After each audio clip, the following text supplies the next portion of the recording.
ಏನು ಬೀದಿಗಿಳಿದು ಏನು ಹೋರಾಟ ಕೇಂದ್ರ ಸರ್ಕಾರದ ವಿರುದ್ಧ ಮಾಡ್ತಾರೆ. ಧರ್ಮೇಂದ್ರ ಪ್ರಧಾನ್ ಅವರು ನೀಟ್ ಪೇಪರ್ ಲೀಕ್ ಆಗಿ ಏನ್ ಕುಟುಂಬಗಳಿಗೆ ಏನ್ ಅನ್ಯಾಯಗಳು, ಲಕ್ಷಾಂತರ ಕುಟುಂಬಗಳಿಗೆ ಏನ್ ಅನ್ಯಾಯ ಆಗಿದೆ, ಆ ಜೀವನ ಜೊತೆ ಏನ್ ಚಲ್ಲಾಟ ಆಡಿದ್ದಾರೆ, ಅದನ್ನ ನಾವು ಖಂಡಿಸಿ ಯುವ ಕಾಂಗ್ರೆಸ್ ಹಾಗೂ ವಿದ್ಯಾರ್ಥಿಗಳು ಎಲ್ಲರೂ ಕೂಡ ಬೀದಿಗಿಳಿದು ಇವತ್ತೇನು ಹೋರಾಟ ಮಾಡ್ತಿದ್ದಾರೆ. ಆದ್ರೂ ಕೂಡ ಈ ಬಿಜೆಪಿ ಸರ್ಕಾರಕ್ಕೆ ಏನು ಉತ್ತರ ಕೊಡದೆ, ಧರ್ಮೇಂದ್ರ ಪ್ರಧಾನ್ ಅವರ ರಾಜೀನಾಮೆ ಕೊಡದೆ ಹಾಳು ಮಾಡುತ್ತಿರುವ ಕೇಂದ್ರ ಸರ್ಕಾರದ ವಿರುದ್ಧ ನಮ್ಮ ಹೋರಾಟ. ಮುಂದೆ ಯಾವುದೇ ಚುನಾವಣೆಯಲ್ಲಿ ನೀವು ಕಂಟೆಸ್ಟ್ ಮಾಡಿದ್ರೆ ಇದೇ ಕಾಕ್ರೇಜ್ಗಳು, ಇದೇ ತಿಗ್ನೆಗಳು ನಿಮ್ನ ಸೋಲ್ಸ್ತೀವಿ ಅಂತ ಹೇಳಕ್ ಇಷ್ಟಪಡ್ತೀವಿ.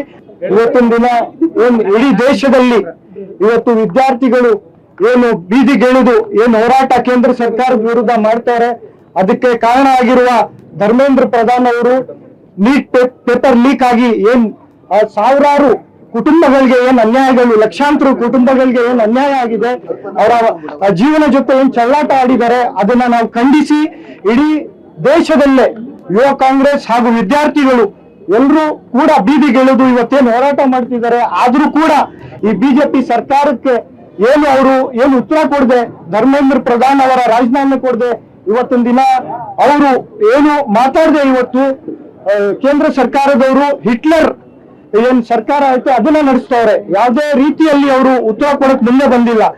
ಮತ್ತೆ ಅದ್ರ ಬದಲು ಎಲ್ಲ ವಿದ್ಯಾರ್ಥಿಗಳ ಮೇಲೆ ಹಲ್ಲೆ ಮಾಡಿದ್ದಾರೆ.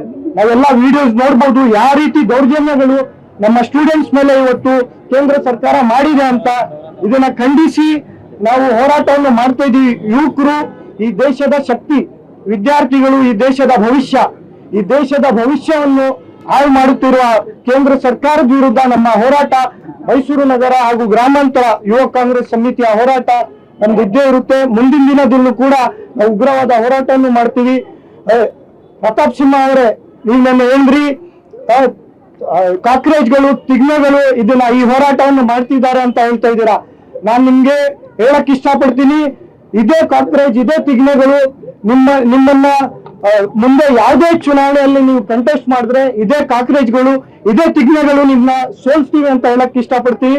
ಹಾಗೂ 2029ನೇ ಲೋಕಸಭೆ ಚುನಾವಣೆಯಲ್ಲಿ ಇದೇ ಕಾಕ್ರೇಜ್ಗಳು, ತಿಗ್ನೆಗಳು ನಿಮ್ಮ ಪ್ರಧಾನ ಮಂತ್ರಿಯನ್ನ ನಾವು ಸೋಲ್ಸಿ ನಾವು ಮುಂದಿನ ದಿನದಲ್ಲಿ ನಾವು ತೋರಿಸ್ತೀವಿ. ಹಾಗೂ ಇನ್ನೊಂದು ಮಾತು ಹೇಳಕ್ ಇಷ್ಟಪಡ್ತೀನಿ ಸರ್, ಬಿಜೆಪಿ ಅವ್ರಿಗೆ ಮಕ್ಕಳ ಬಗ್ಗೆ ಆ ಬಿಜೆಪಿ ನಾಯಕರುಗಳಿಗೆ ಬಿಜೆಪಿ ಮಕ್ಕಳ ಯಾವ ರೀತಿ ಕಷ್ಟ ಇರುತ್ತೆ ಅಂತ ಅವ್ರಿಗೆ ಅರ್ಥ ಆಗ್ತಾ ಇಲ್ಲ. ಏನಕ್ಕೆ ಅವರ ನಾಯಕರು ಕೂಡ ಅವ್ರಿಗೆ ಮಕ್ಕಳಿಲ್ಲ, ಅದಕ್ಕೋಸ್ಕರ ಅವ್ರಿಗೂ ಅರ್ಥ ಆಗ್ತಾ ಇಲ್ಲ. ಅವ್ರಿಗೆ ಮಕ್ಕಳ ಕಷ್ಟ ಏನಿರುತ್ತೆ, ಅವರ ಜೀವನ ಯಾವ ರೀತಿ ನಡೆಯುತ್ತೆ ಅಂತ ಅವ್ರಿಗೆ ಅರ್ಥ ಆಗ್ತಾ ಇಲ್ಲ. ಮುಂದಿನ ದಿನದಲ್ಲಿ ಮೊನ್ನೆ ನಮ್ಮ ಯುವ ಕಾಂಗ್ರೆಸ್ ಕಾರ್ಯಕರ್ತರು ಸ್ಟೂಡೆಂಟ್ಸ್ಗೆ ಅವೇರ್ನೆಸ್ ತರಕ್ಕೆ, ವಿದ್ಯಾರ್ಥಿಗಳಿಗೆ ಅವೇರ್ನೆಸ್ ತರಕ್ಕೆ ಯಾವ ರೀತಿ ಒಂದು 7 ನಿಮಿಷ ಸ್ಟೂಡೆಂಟ್ಸ್ ಡೈಲಾಗ್ ಮಾಡಕ್ ಹೋಗಿದ್ರು, ಅದನ್ನ ತಡೆ ಹಿಡಿದಿದ್ದಾರೆ ಹಾಗೂ ಪ್ರತಿಭಟನೆ ಮಾಡ್ತವ್ರೆ. ಬಿಜೆಪಿ ಅವ್ರಿಗೆ ಯಾವುದೇ ರೀತಿಯ ನೈತಿಕತೆ ಇಲ್ಲ. ವಿದ್ಯಾರ್ಥಿಗಳ ಬಗ್ಗೆ ಮಾತಾಡಕ್ಕೆ, ಅವರ ಬಗ್ಗೆ ನಿಂತ್ಕೊಳ್ಳಕ್ಕೆ ಯಾವುದೇ ರೀತಿ ನೈತಿಕತೆ ಇಲ್ಲ. ಅವರು ಇವತ್ತಿನ ದಿನ ನಿನ್ನೆ ಬಂದು ವಿದ್ಯಾರ್ಥಿ ಪರವಾಗಿ ಏನ್ ನಿಂತಿದ್ದಾರೆ, ಅದು ಅವ್ರಿಗೆ ಯಾವುದೇ ರೀತಿಯ ನೈತಿಕತೆ ಇಲ್ಲ.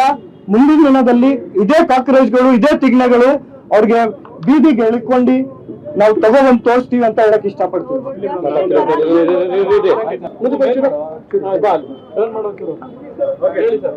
ಎಲ್ರಿಗೂ ನಮಸ್ಕಾರ. ಇವತ್ತು ನಾನು ಇವತ್ತಿಲ್ಲಿ ಸ್ಟ್ರೈಕ್ ಪ್ರತಿಭಟನೆ ಮಾಡ್ತಿರೋ ಮೂಲ ಉದ್ದೇಶ ವಿದ್ಯಾರ್ಥಿಗಳಿಗೋಸ್ಕರ. ವಿದ್ಯಾರ್ಥಿಗಳಿಗೆ NTA ಅಂತ ನ್ಯಾಷನಲ್ ಟೆಸ್ಟಿಂಗ್ ಸಂಸ್ಥೆ ಅಂತ ಮಾಡ್ಕೊಂಡು ಕೇಂದ್ರ ಸರ್ಕಾರದವರು ಮರ್ಜ್ ಮಾಡಿ ನೀಟ್ ಪರೀಕ್ಷೆನ ಅವ್ರು ಮಾಡ್ತಿದ್ದಾರೆ. 2024ರಲ್ಲಿ ಹಗರಣ ಆಯ್ತಲ್ವಾ, ಆದ್ಮೇಲೆ ಮತ್ತೆ NTA ಯಾಕೆ ಕೊಡ್ತಿದ್ದಾರೆ ಅವರು ನೀಟ್ನ? ಎಲ್ಲ ರಾಜ್ಯ ಸರ್ಕಾರಗಳಿಗೆ ಇದನ್ನ ಕೊಟ್ಟು ಪರೀಕ್ಷೆ ಮಾಡಕ್ಕೆ, ಆಯ್ಕೆಗಳು ಮಾಡಕ್ಕೆ ವಿದ್ಯಾರ್ಥಿಗಳನ್ನ ರಾಜ್ಯ ಸರ್ಕಾರಗಳಿಗೆ ಕೊಡಬೇಕು ಮೊದಲನೇದು. ಎರಡನೇದು, ಡೆಲ್ಲಿ ಜಂತರ್ ಮಂತರ್ನಲ್ಲಿ ವಿದ್ಯಾರ್ಥಿಗಳು ಹೋಗಿ ಏನ್ ಪ್ರತಿಭಟನೆ ಮಾಡ್ತಾರೆ, ಆ ವಿದ್ಯಾರ್ಥಿಗಳಿಗೆ ಮನೆ ಬಂದಂತೆ ಥಳಿಸಿ, ಬಟ್ಟೆ ಹರಿದು, ಆ ಲೇಡೀಸ್ಗಳನ್ನೆಲ್ಲ ತಳ್ಳಿ, ಕೈಕಾಲು ಮುರಿದಾಕಿ, ಸ್ಕೂಟರ್ಗಳು ಹೊಡೆದು, ಕಾರ್ ಗಾಜ್ಗಳು ಹೊಡೆದು, ಪೊಲೀಸರು ನೇಮ್ ಬೋರ್ಡ್ಗಳಿರಲ್ಲ, ಪೊಲೀಸರ ಬಟ್ಟೆಗಳ ಮೇಲೆ ನೇಮ್ ಬೋರ್ಡ್ ಇಲ್ಲ, ಯಾರೋ ಕಲರ್ ಬಟ್ಟೆ ಹಾಕೊಂಡು ವಿದ್ಯಾರ್ಥಿಗಳಿಗೆ ಮನೆ ಬಂದಂತೆ ಥಳಿಸ್ತಾರೆ. ಏನು ಕೇಂದ್ರ ಸರ್ಕಾರದವ್ರು ಹಿಟ್ಲರ್ ಆಡಳಿತ ನಡೀತಿದ್ಯಾ ಇಲ್ಲಿ? ಹಿಟ್ಲರ್ ಅಂತಿದ್ರಲ್ಲ, ಹಿಟ್ಲರ್ ಹೆಂಗ್ ಹೇಳಿ ಅವ್ರು ಯಾರು ಏನು ಕೇಳಬಾರ್ದು. ಅವ್ರೊಬ್ರೆ ಪ್ರೆಸಿಡೆಂಟ್ ರೂಲ್ ಇದೆಯಲ್ಲ, ಎಲ್ಲ ಬೇರೆ ದೇಶಗಳಲ್ಲಿ ಸುತ್ತಿ ಪ್ರೆಸಿಡೆಂಟ್ ರೂಲ್ ತಗೊಂಬರಕ್ಕೆ ಪ್ಲಾನ್ ಮಾಡ್ತಿದ್ರೆ, ಅದೆಲ್ಲ ನಡೆಯಕ್ ಬಿಡಲ್ಲ. ನಮ್ನ ಏನು ಕಾಕ್ರೋಚ್ಗಳು ಅಂತ ಹೇಳಿದರೆ, ಯಾರು ಕಾಕ್ರೋಚ್ಗಳಲ್ಲ ಸ್ವಾಮಿ. ಅವ್ರ ಮಕ್ಳುಗಳು ಕಾಕ್ರೋಚ್ ಅಲ್ಲರೆ, ಅವ್ರಿಗೆ ಮಕ್ಳುಗಳು ಮೊಮ್ಮಕ್ಳಿದ್ರೆ ಅವರು ಕಾಕ್ರೋಚ್ಗಳ. ವಿದ್ಯಾರ್ಥಿಗಳಿಗೆ ಏನು ಹೊಡೆದು 21 ಜನ ಸೂಸೈಡ್ ಮಾಡ್ಕೊಂಡಿದ್ದಾರೆ. ಆ ವಿದ್ಯಾರ್ಥಿಗಳ ಕುಟುಂಬಕ್ಕೆ ಪರಿಹಾರ ಕೊಡಬೇಕು ಅಂತ ಹೇಳಿ ಇವತ್ತು ನಾವು ಇಲ್ಲಿ ಸೇರಿದೀವಿ. ಆ 21 ಜನ ಫ್ಯಾಮಿಲಿಗಳಿಗೆ ಯಾರು ದಿಕ್ಕು, ಯಾರು ಸ್ವಾಮಿ? ಅವ್ರಿಗೆ ಮಕ್ಳು ಮರಿಗಳಿಗೆ ತೀರೋ ಸತ್ತೋಗಿದಾರಲ್ಲ, ಅವ್ರಿಗೆ ಯಾರು ನ್ಯಾಯ ಕೊಡೋರು? ಯಾರು ಅವ್ರ ತಂದೆ ತಾಯಿನ ನೋಡ್ಕೊಳ್ಳೋರು ಯಾರು? ಅವ್ರ ಕನಸುಗಳನ್ನ ನೆರವೇರಿಸೋರು ಯಾರು? ಅದ್ರ ವಿರುದ್ಧ ಇವತ್ತು ಬೃಹತ್ ಮಟ್ಟದಲ್ಲಿ ನಾವು ಪ್ರತಿಭಟನೆ ಮಾಡ್ತಿದೀವಿ. ಇದು ಹಿಂಗೆ ಮುಂದುವರೆದ್ರೆ ಇನ್ನಷ್ಟು ಉಗ್ರವಾಗಿ ಹೋರಾಟ ಮಾಡಿರೋ ಬಿಜೆಪಿ ಕಚೇರಿಗಾಗ್ಲಿ, ನಾವು ಸಂಸದರ ಯದುವೀರ್ ಅವ್ರ ಕಚೇರಿಗಾಗ್ಲಿ ಮುತ್ತಿಗೆ ಹಾಕೋ ಕಾರ್ಯಕ್ರಮವನ್ನ ಮಾಡ್ತೀವಿ.